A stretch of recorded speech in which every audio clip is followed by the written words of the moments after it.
Makakauwi na sa kani-kanilang pamilya sa Pilipinas ang 17 Filipino seafarers na sakay ng MV Galaxy Leader na binihag noon ng Houthi rebels sa Yemen. Ito ang inanunsyo ni Pangulong Ferdinand Marcos Jr. matapos pakawalan ang mga binihag na Pilipinong marino at ang lahat ng crew ng naturang barko. Matatanda ang Nobyembre noong taong 2023 nang bihagi ng Houthi rebels ang MV Galaxy Leader.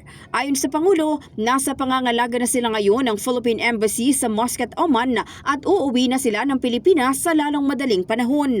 Nagpasalamat naman si Pangulong Marcos sa Sultan ng Oman na si His Majesty Haitham bin Tariq at sa gobyerno nito sa matagumpay-anya nilang mediation o pamamagitan. Pinuri rin ng punong ehekutibo ang mga kaukulang ahensya ng Philippine government at mga private instrumentalities na walang pagod na nakipagtulungan sa foreign government at entities para mapalaya ang mga marino matapos ang 429 na araw. Ipinunto rin ng presidente na ang mga binihag na Pinoy seafarers ang isa sa mga dahilan kung bakit nito nilagdaan bilang batas ang Magna Carta of Filipino Seafarers, kung saan nakapaloob ang pagprotekta sa kanilang karapatan at kapakanan, maitaguyod ang kanilang full employment at matiyak ang pantay na oportunidad sa maritime industry, kabilang ang pagkakaroon ng akses sa edukasyon, training and development, alinsunod sa mga pandaigdigang pamantayan at kasunduan.